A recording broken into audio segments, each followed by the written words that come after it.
اینا دیگه چیه؟ مال گلش خانم رعنا خانم.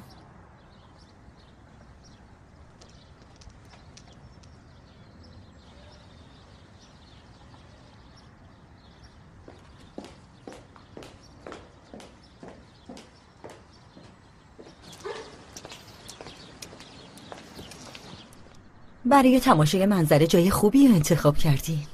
بله واقعا جای زیباییه. در ضمن اسمتونم خیلی زیباست، گونیش. ممنونم. اسممو پدرم گذاشته. بابام تو اولا ماهیگیر بود. اونجا همه چیزا از روی خورشید انجام میدادن. موقع طلوع خورشید می اومدن و غروب برمیگشتن. با رفتن خورشید هوا هم ناجور میشد. غمگین هستین، انگار اتفاق بدی افتاده. امروز با زن سابق هالوک روبرو شدم. با سویلای؟ کجا؟ فکر کنم سویلای و اینجی با هم دوستن. آره اونا رابطه‌شون خیلی خوبه. نکنه به شما بی احترامی کرده ها؟ یه جورایی مهم نیست. لزومی برای این دیدار نبود. اینجی نباید اجازه میداد تا شما با هم حرف بزنین. نه آخه اون از کجا باید میتونست؟ آره اما چطوری بگم، شاید سویلا یکم بی احتیاط باشه. هالوک و سویلای چرا جدا شدن؟ در مورد این سوال هالوک میتونه جوابای مطمئنی بهتون بده، اما من فقط میتونم بهتون بگم که اونا خیلی زیاد با هم دعوا میکردن. حالا هرچی. ببخشید دارم چرت و پرت میگم. بازم انگار یه چیزایی از درون آزارتون میده. نه واقعا مهم نیست رعنا خانم. به خاطر توجهتونم متشکرم. خواهش میکنم. با اجازهتون.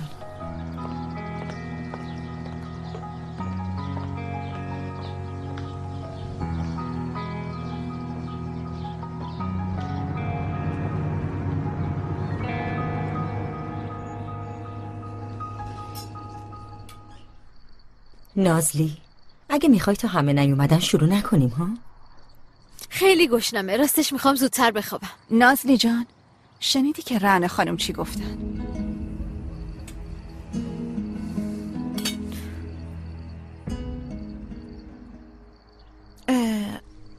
گونش از دستم که ناراحت نیستی؟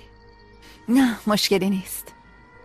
ببین همه یه روز داشتم خودم رو سرزنش میکردم. تو تقصیری نداشتی، جدی میگم. خیلی عذر میخوام، ببخشید واقعا ببخشید. همه یه روزمو تو کنفرانس بودم. ببینم این داره با مکالمه تصویری خیانت میکنه. آبجی دختر تو مشکل چیه؟ دنبال چی هستی؟ بلیت برگشتمون به اسمیر. قبل از شروع غذا با اجازهتون میخوام یه چیزایی رو بگم. این اولین شام دور همی این خانواده است. گذشته و آینده هم برای اولین بار دور این میز جمع شدن و من به خاطر همین خیلی خوشحالم. الانم که نگاه همه رو دیدم فهمیدم که نباید صحبتمو طولانی کنم. نوش جون همتون.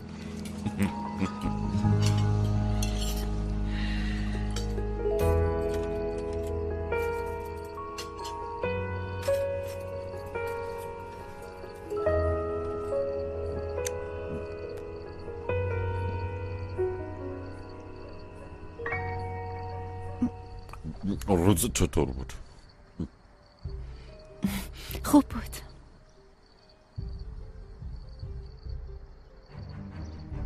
اینجی امروز با سویلای روبرو شدن.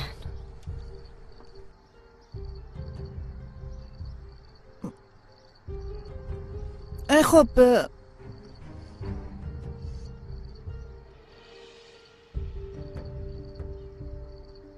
سویلای کیه؟ چرا همه مات موندن؟ تو یکی ساکت شو. کیه مگه؟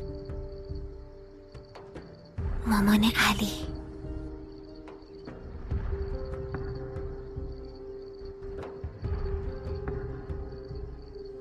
سویلای به تو چیزی گفت؟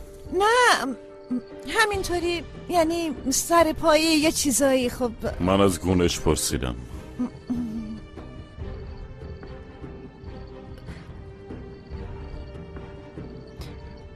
نه همینجوری چند لحظه همدیگر رو دیدیم.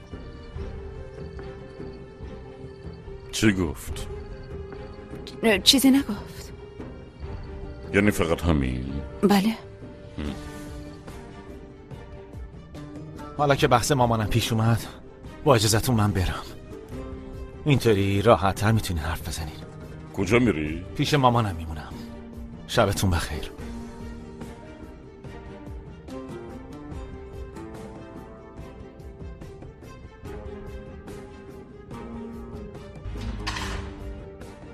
اوه شیرینی میارین؟ بله نازلی خانم، الان سرویس میدم. نه میدونی چی کار کن؟ یه تیکه به هم بده، من ببرم اتاقم بخورم. باشه. یه لحظه من میتونم اینو بگیرم؟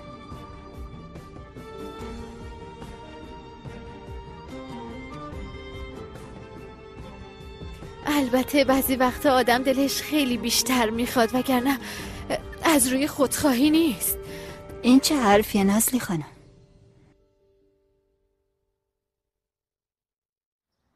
خیلی ممنونم، خسته نباشین.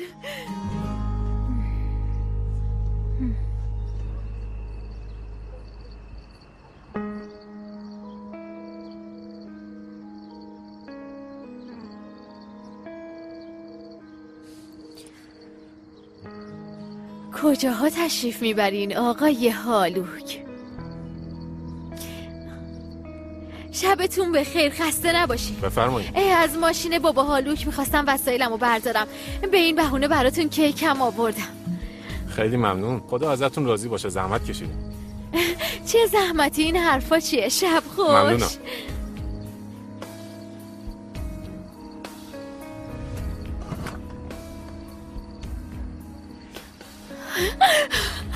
باز گذاشته خنگول.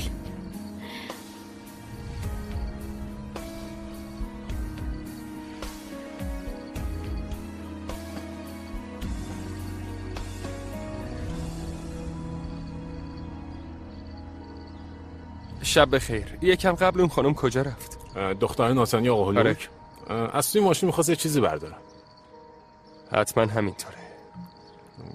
نوش جونت. سلام. İyi akşamlar.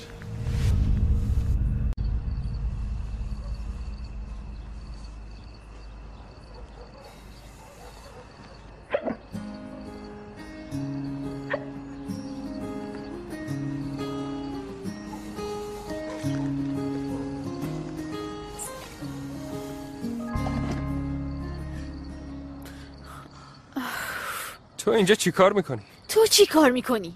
بیا بیرون، الان میمیری. نمیتونم بیام. ببند دیگه اینو. بیا بیرون دختر، چی کار میکنی؟ اینجا چی کار داری؟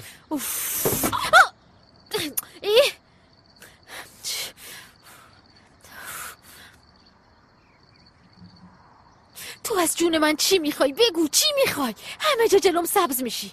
ردیابی چیزی کار گذاشتی؟ تو رو خدا فقط بگو اون تو چطوری میخواستی درو باز کنی؟ این یه راز شغلیه، نمیتونم بگم، وگرنه اسمش راز نبود. اگه میذاشتم اون تو بمونی فقط 1-2 ساعت زنده میمونی. 3 ساعت و نیم. اوه. دقیقاً 3 ساعت و نیم میتونم دووم بیارم. قبلا امتحان کردم. اوه هر برای اون نگفتم. پس میگی قبلا امتحان کردی؟ آره معلومه که کردم. مگه خودمو به خطر میندازم؟ خدا شفات بده. چی بگم؟